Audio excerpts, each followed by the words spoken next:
Good morning, everyone. Will Dupree here in the KXAN live studio. Welcome, everybody. We're going to be talking about some different weather predictions this morning, a little bit different than what we've been discussing the past 2 weeks about the COVID-19 pandemic. So to do that, we have David Yeomans coming in to join me here in the studio really quickly.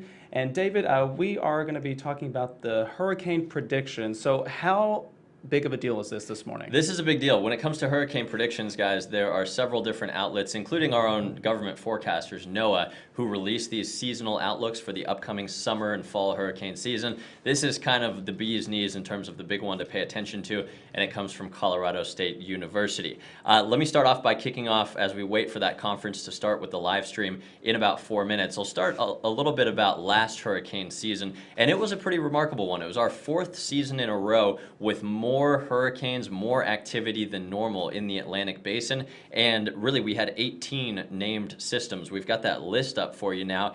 18 named tropical storms. 6 of those became hurricanes, 3 of those major hurricanes. What's average? Well, not 18 tropical storms, but the average for a given year is 12. Couple of the storms that really stick out. One of them, Hurricane Dorian, an intense Category 5, and one of several that we saw this season. By the way, we saw this was our 4th straight season, not only with busier than average conditions, but the 4th straight season with at least one Category 5 storm, which is very unusual as well. Dorian was the strongest of the season, one of the strongest we've ever recorded. It smashed into the northwestern Bahamas late in the season with 185 mile per hour strong Category 5 winds. Matter of fact, if a Category 6 were a thing, if that were to exist, Dorian could have been a Category 6. Another remarkable one for Texas was Tropical Storm Imelda. Now, this one was not strong at all. It only lasted for a matter of hours off the coast before it hit Texas, but it was remarkable not for wind speed, but for rainfall. Imelda just sat still, kind of like Harvey did in a weaker fashion, and it dumped 44 inches of rain in a small town east of Houston, almost 4 feet of rain. That made Imelda the 5th wettest landfalling U.S. tropical cyclone on record. Pretty incredible. So as we look toward the 2020 season, it starts in 60 days from now, which seems like a while, but coming up quickly here on June 1st, it lasts through the end of November. What are some of the factors that we're going to hear this expert from Colorado State University discuss? Some of them include water temperature out in the Atlantic. The warmer the water, the hurricanes love it. They feed off of that as energy to grow stronger and stronger. And I'll tell you right now, he's probably going to talk about how the Gulf of Mexico is insanely warm for this time of the year, which could be a bad sign of the season to come. Another marker that we discuss is called wind shear, which may be an unusual term for you, but it's basically winds up in the atmosphere up higher where the hurricanes thrive, and they try to rip the storms apart. So if there's high wind shear, a lot of wind shear, that means the storms have a harder time forming and staying together. If it's a season with lower wind shear, that means the storms can thrive without getting ripped apart, if that makes sense. So we're monitoring the live feed of this conference, and it should get started here, Will, over the next couple minutes. Tell us about who this expert is that we're going to be talking about at the moment. This is somebody that you all trust very well. Sure. So, you know, these seasonal forecasts, first of all, a 7-day weather forecast can be tough. So when you're predicting a 4-month hurricane forecast, obviously there is some margin for error. But I'll tell you, Dr. Philip Klotzbach is about as good as they come. He's a researcher from Colorado State University, and he looks young. You might notice that when he starts talking here in a bit. But he's been a researcher there as a PhD for 17 years. Not only that, but he was trained and studied with kind of the godfather of modern hurricane forecasting and research. That was Dr. William Gray. And Dr. Gray, back in the 60s, discovered the things that you need for a hurricane, like low wind shear, water temperatures above a certain threshold to form. So Dr. Philip Klotzbach, again, he looks young, but he is a world-renowned expert in the field of hurricane forecasting. So I, along with many other meteorologists, are excited to see what he says. And David, if you want to take a look right there, this is the live stream coming from the National Tropical Weather Conference. As you can see, there's a countdown at the bottom right-hand corner of your screen there. We're about 9 minutes away at this point. So we are monitoring that to be able to bring it to you live here whenever it gets started. David, I want to ask, whenever you were looking at his forecast last year, this expert, was it pretty close to what happened? You know, a lot of the forecasts for last year undershot the actual activity. Some were thinking that it might be a normal season, maybe even slightly below normal. The initial forecasts were not too wrong, but they weren't right on track. They also issue an updated forecast a month or two down the road once we get closer to the season with a revised number. Those were more in line with what happened, which was a busier than normal season. I'll talk a little bit more about what the factors are that can affect the water temperature and the wind shear. What Dr. Klotzbach is going to speak about will be these long-term cycles. So things change year to year, but they also change sometimes decade to decade, or on an even longer time scale than that when you look at the whole world's weather patterns. One of those things you've probably heard of is El Nino, and that's a 3 to 7 year cycle of warmer water in the Atlantic, or I'm sorry, warmer water in the Pacific, colder water in the Pacific, and that change in water temperature, even over in the Pacific, which is not what we're talking about, we're talking about the Atlantic, it can throw off the weather patterns where we're talking about, closer to Texas. So typically in an El Nino year, that can mean more rain for Texas, not coming from hurricanes, but El Nino years are actually bad for hurricanes in the Atlantic basin because El Nino years mean there's more of that wind shear, more different winds trying to rip these storms apart. What phase are we in right now? Neutral. It's not El Nino or the opposite, La Nina. The projections are that we'll remain in this neutral ENSO pattern, as they call it, through the summer. So that might make Dr. Klotzbach's job a little bit tougher in terms of which forecast he goes with. Another thing that can affect these long-term cycles, it's called the AMO. This is a less common term. It's the, let's see if I remember, Atlantic Multi-Decadal Oscillation, which means several decades. So it's this cycle of like 20 to 30 years that we've found where water temperatures tend to be warmer for 20 or 30 years. That leads to more hurricanes in the Atlantic, and then water temperatures tend to be cooler for 20 or 30 years, and that can lead to less activity. So where are we in that? We're right in the middle of an active period with warmer water. So some experts say that explains, partially at least, why we've been active for the past 4 years. Again, when it comes to water temperatures, though, there are a lot of factors, including man-made climate change, actually. There's some debate right now in the community about, are the warm temperatures in the Gulf and in the Atlantic a byproduct of this long decadal cycle, or are they at least partially a byproduct of man-made climate change? And the answer is probably a mixture of both. If you're just joining us, I have meteorologist David Yeomans here in the KXAN live studio with me. We are awaiting a press conference to begin, or at least a teleconference to begin, because that's how things are operating at this time. But as you can see, there is a video playing right now from the live feed. David, remind everybody what we're going to be hearing just in a few moments. Great, yeah, hopefully we'll get started here any moment. It's Dr. Philip Klotzbach, the world's renowned hurricane researcher and hurricane forecaster. He will be making these predictions for the upcoming 2020 Atlantic hurricane season. Should we expect more activity than normal? Should we expect less? And let's tune in here, Will, and see what Alex Garcia, the organizer of the conference, is saying.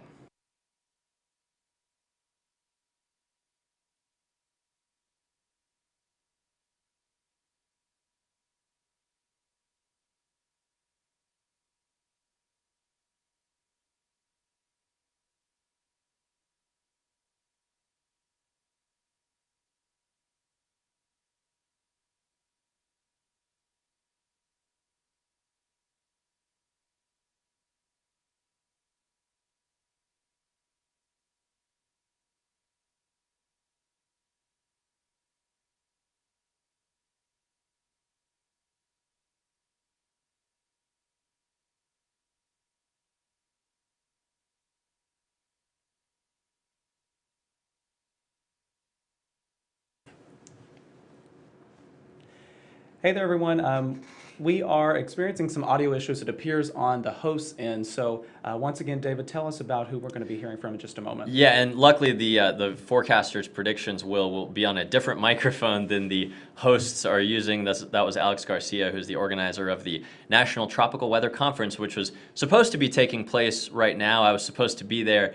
It's an annual conference in South Padre, but of course with the COVID-19 situation, they chose to live stream it instead. So we're aware of the audio issues, as Will said, about the organizer's microphone, but hopefully when the presenter begins, Dr. Klotzbach here any moment, we won't have any issues there. Yeah, once again, if you're just joining us, I'm Will Dupree, that's David Yeomans. We're talking about hurricane predictions for this upcoming season. On top of everything that's going on right now, this would seem to be the least of our concerns, but it is something definitely to watch because it could raise some concerns for all of us. That's right, yeah. Texas, you know, we're 150 miles from the coast here in Austin, but we can certainly get some of the wind from hurricanes. We can sure as heck get a lot of the rain from hurricanes, flash flooding from tropical systems, like we saw during Harvey, even here in Central Texas, is one of our #1 weather hazards here in Central Texas. So something certainly to pay attention to. And of course, whatever Dr. Klotzbach says here, it only takes one hurricane to make it an active season for your community. And we are still monitoring the audio with this. For whatever reason, it's not coming through our system at the moment. So let's pull up that feed just one more time, and we'll see if the audio will come back at this point as we listen in to what these predictions are for the upcoming hurricane season.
active seasons.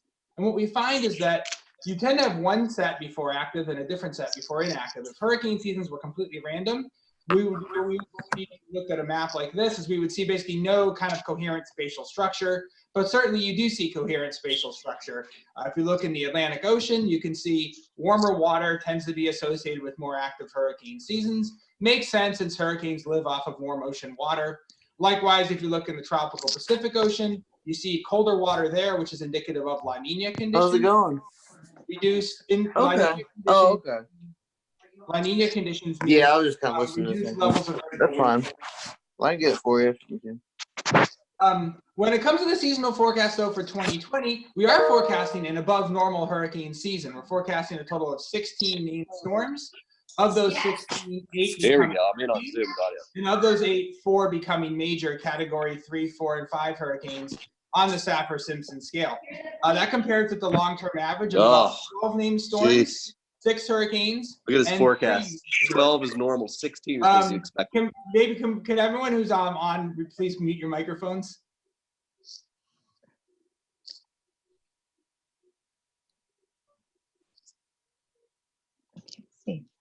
normal. 16 named, 8 hurricanes. We've lost you, Phil. We lost your mic, Phil. You go.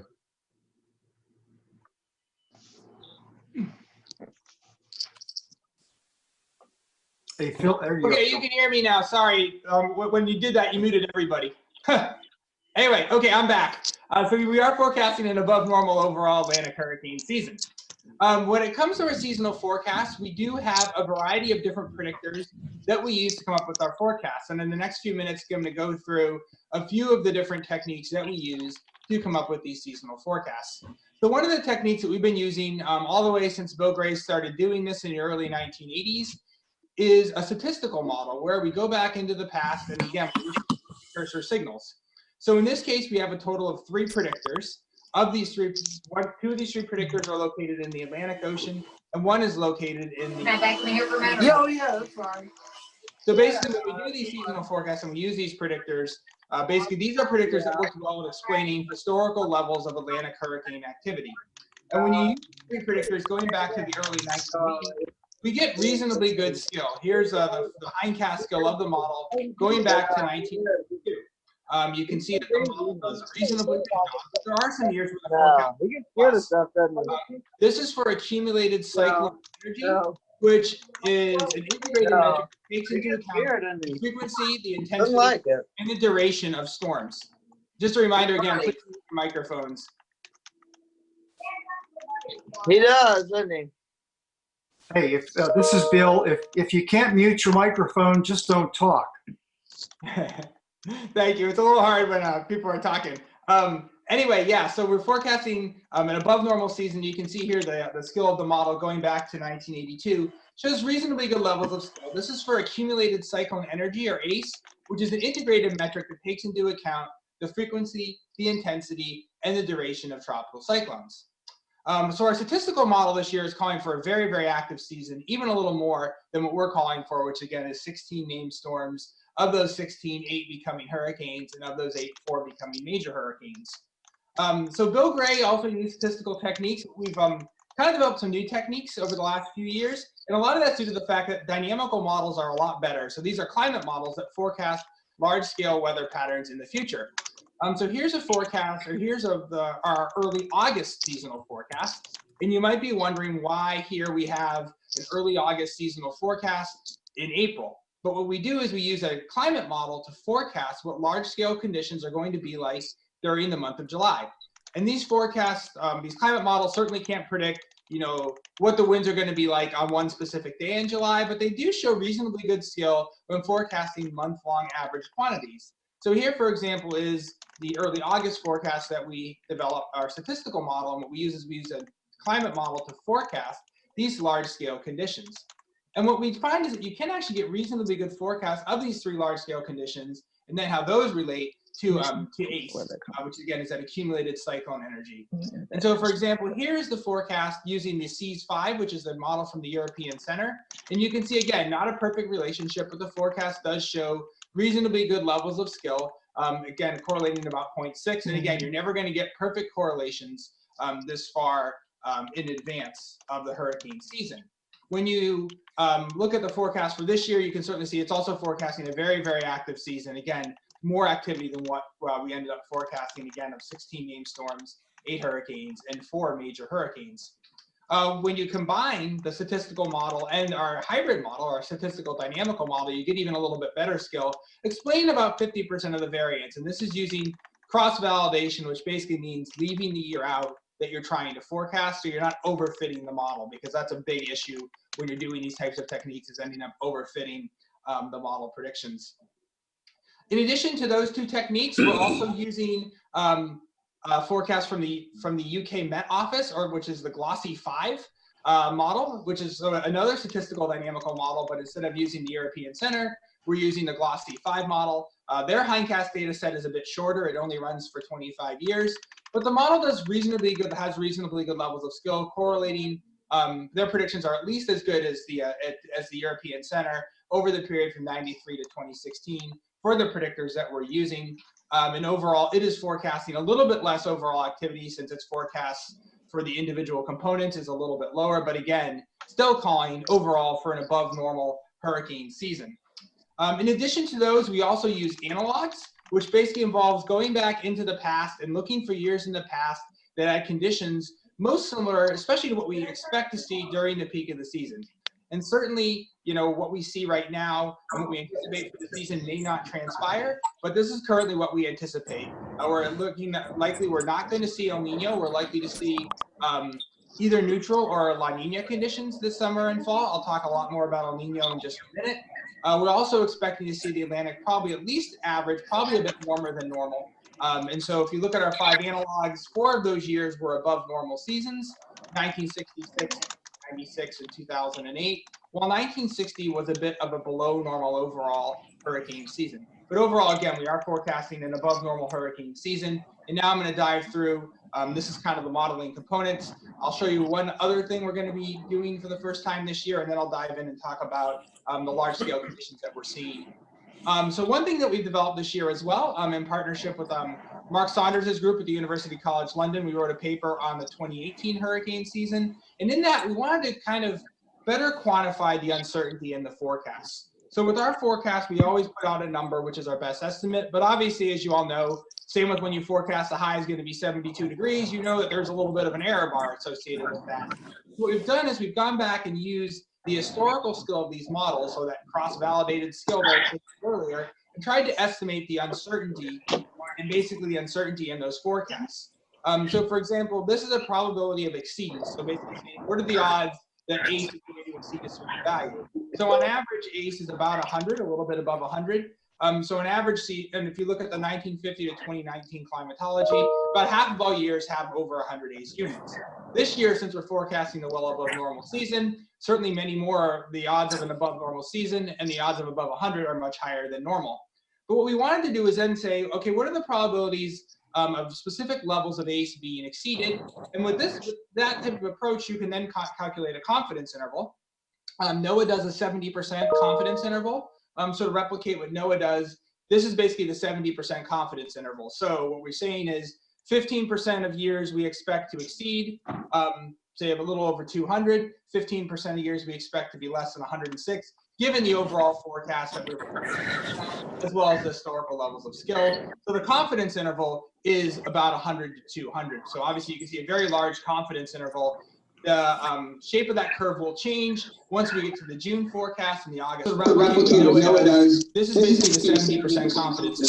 So for example, if you look at 15% of years, we similar levels of probabilities of exceedance, say a little over 200, 15% of years we are actually less than 106. Given the overall forecast, for example, for these storms, as well as the historical levels of skill. So the confidence interval is about 100 to 200. So obviously, one thing I do want to point out though is that the parameters, the shape of that curve will change once we get to the June forecast and the August forecast. So for example, if you look at this, again,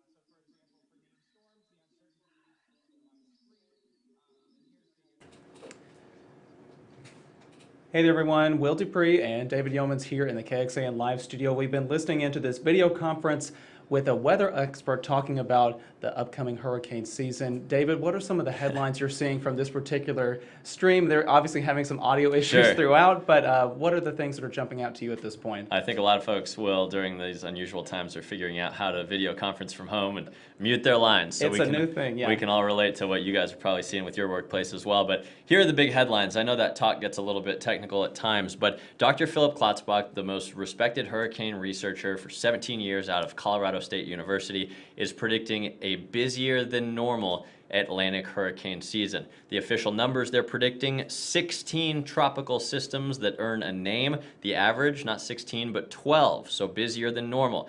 8 hurricanes they're predicting instead of an average of 6, and 4 major hurricanes instead of a typical year bringing 3. A major hurricane, remember, is a category 3 or stronger. The categories go up to a category 5.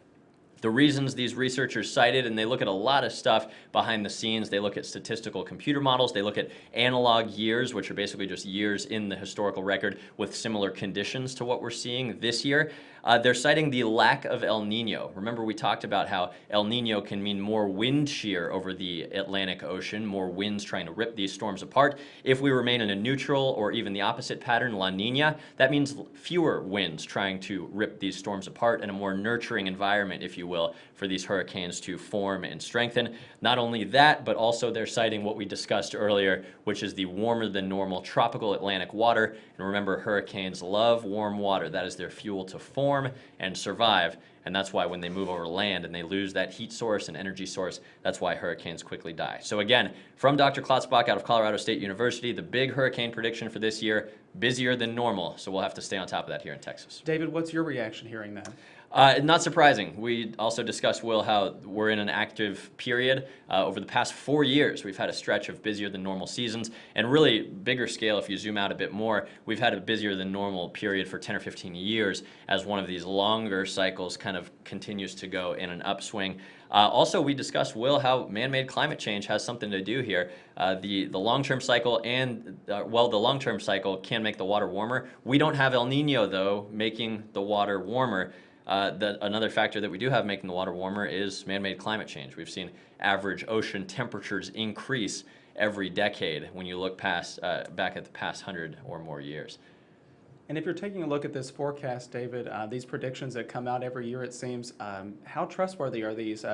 How much stock do you put into these predictions that are made today? Well, they're not perfect, Will, but you know, they usually err on the side of more conservative than going out on a limb. So the fact, honestly, that they're predicting 33% more tropical storms than usual, that's a lot. The fact that they're predicting 33% more hurricanes than usual and 33% more major hurricanes than usual, that's a pretty significant margin. So when you go out on a limb like that, so to speak, that means they have a fairly high confidence that we should continue this stretch, possibly into our 5th straight year of a busy Atlantic hurricane season.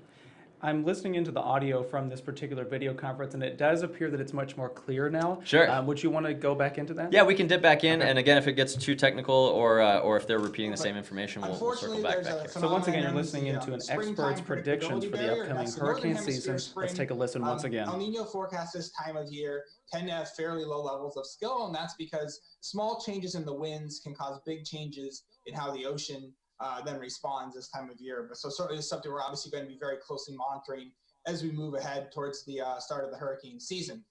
As I showed you earlier, the tropical Atlantic right now is very warm, warmer than normal. You look at the Gulf of Mexico, it's really, really hot. One thing I do want to point out is there's been some chatter, well, does the warm Gulf mean a more active season?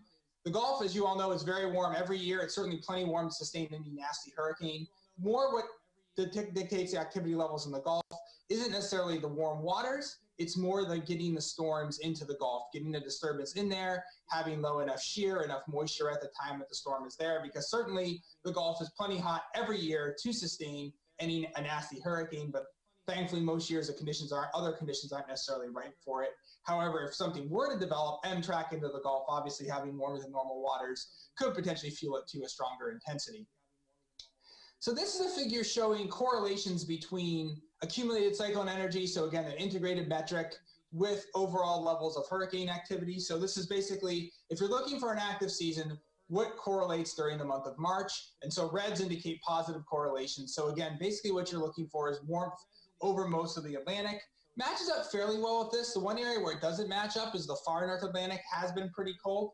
But so far we haven't really seen that cool. Basically, there has been some higher pressure, but it hasn't really forced the cold water into the deep tropics as of yet. Right now, the tropics are running quite a bit warmer than normal in the tropical Atlantic. Obviously, there's a lot of models that forecast upcoming weather and climate. And so this is the climate forecast system model, which is the US government model. If you look at the figure here, you can see water temperatures in the tropical and subtropical Atlantic. It's forecasting to be above normal. The climate forecast system is pretty aggressive at calling actually for a rapid transition to La Nina. Not necessarily convinced that that's going to occur, but even if you have neutral conditions, if the Atlantic is warmer than normal, that's certainly plenty favorable enough to sustain an above normal overall hurricane season. We also do probabilities of landfall. You can't say months in advance when or where storms are going to strike, and we emphasize every year.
All right, everyone. Will Dupree once again in the KXAN live studio. Again, there are some audio issues with video conferencing. Once again, we're getting used to the new normal around here. So tell us about what we're looking at here at this screen, David. Yeah, so we discussed how they're predicting a more active than normal year coming up for Atlantic hurricane season. Now, Will, they're getting into something that's a lot trickier, which is hurricane landfall probability.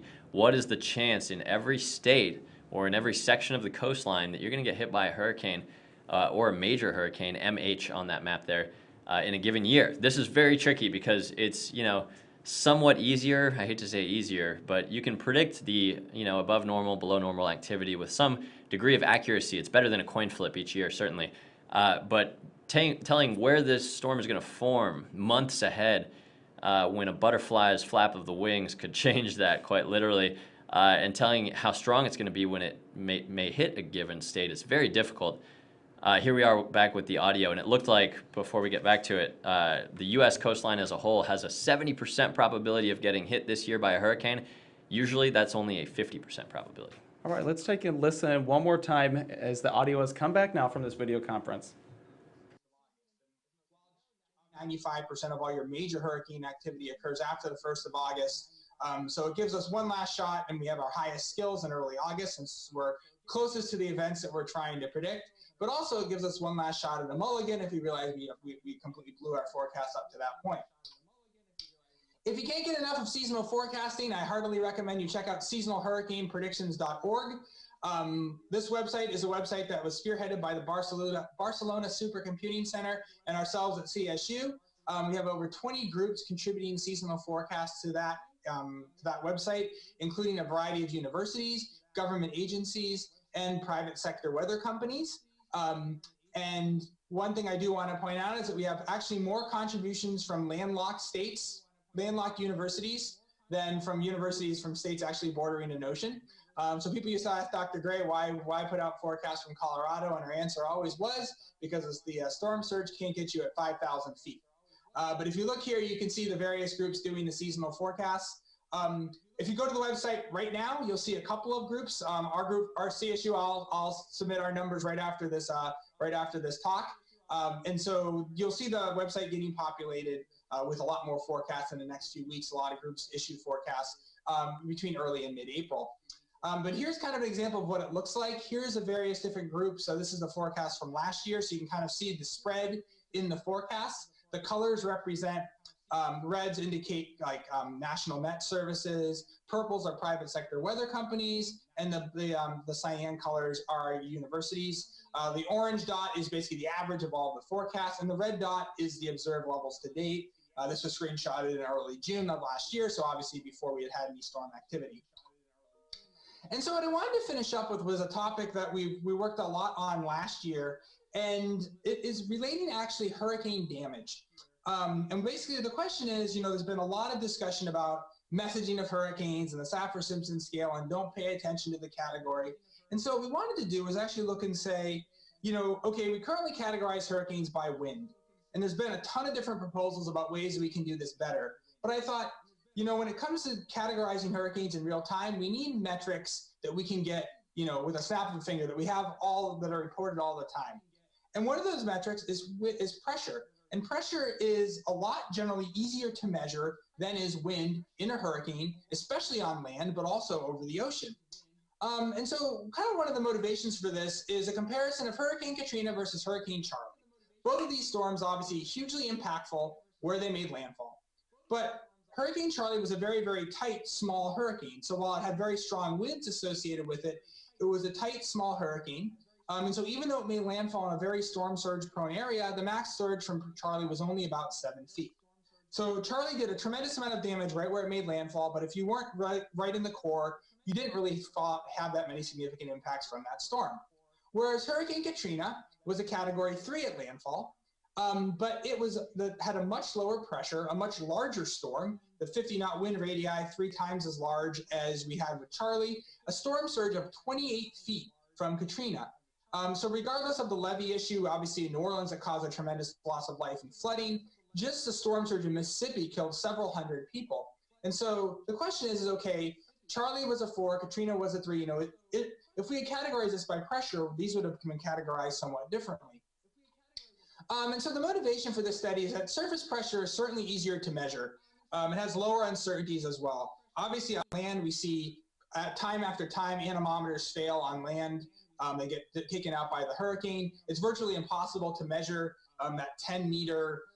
Basically, the second the hurricane comes on land, measuring that 10-meter wind is virtually impossible because you start getting surface friction and things like that weaken those winds almost instantaneously once a storm makes landfall. Also, when you're flying over the ocean, you're trying to find the strongest winds. You're measuring around the hurricane. Obviously, hurricanes' winds are this wide swath.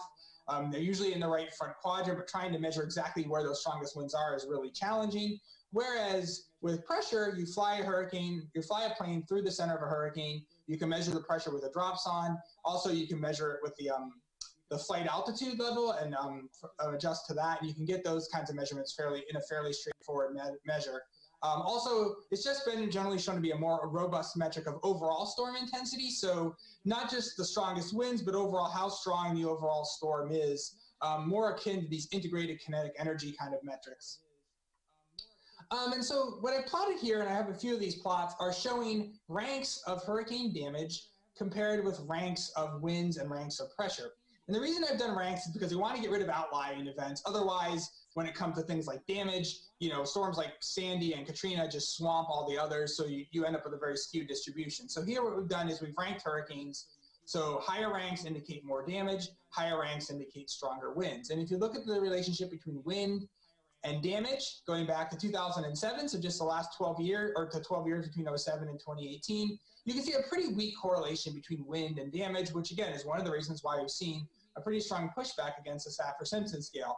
And one thing is obviously Sandy was officially post-tropical when it made landfall, but it was a hurricane about 2 hours before landfall. And want to obviously call your attention to Sandy because it to me is one of the classic examples of a storm which didn't necessarily have very strong winds associated with it, but it was obviously an enormously large storm, had a large storm surge associated with it, and just a very, very large area of damaging winds as well.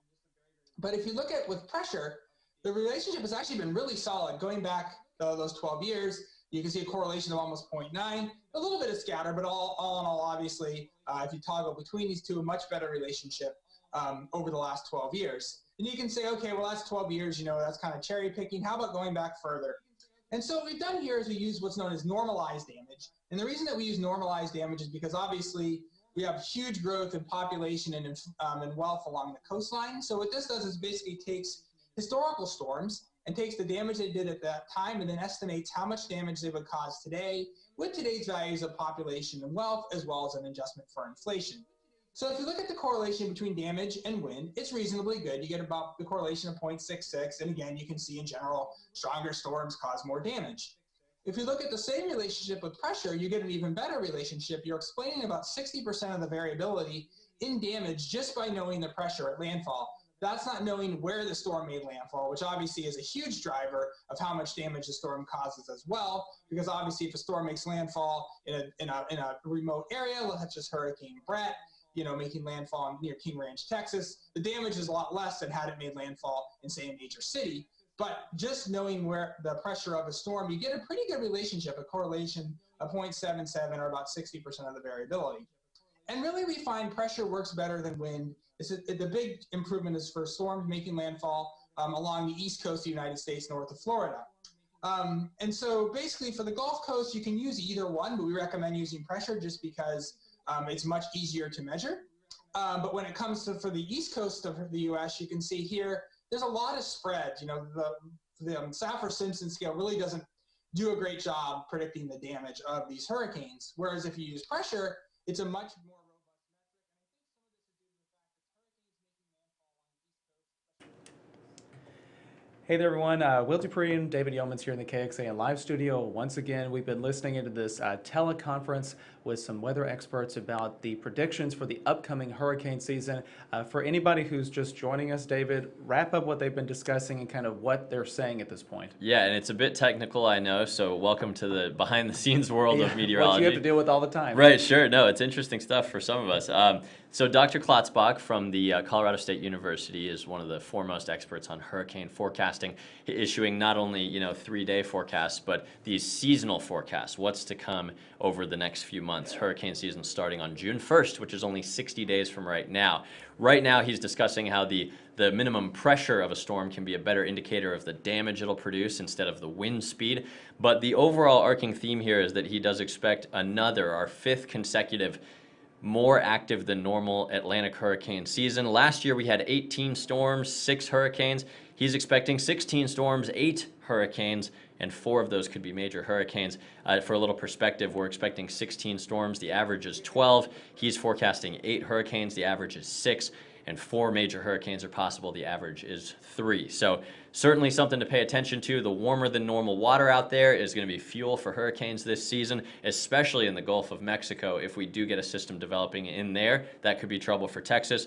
And also the lower wind shear, the less winds that are trying to rip those storms apart 5,000–10,000 feet up in the sky. So again, hurricane season starts on June 1st. We're going to be your source for everything you need to know. Of course, Austin, 150 miles from the coast, but we can absolutely get a lot of the rain, flooding, and some of the wind from hurricanes. And I know a lot of folks watching this may be located in different areas, or maybe they live here in Central Texas, but they like to vacation down on the Texas coast. So we'll be your source for it through the summer and the fall. Will. One more thing to track right now. That's right. All right, David, thank you so much for joining us for this stream and kind of providing some expert Hey, breakdown of what we were talking about there, because Thanks again, for it was having me. pretty technical. Thank you. All right, everybody, we're going to be back throughout the day with additional updates, so please stay with us. You can always find the latest information on KXAN.com and the KXAN News app. We hope you'll open that up sometime soon.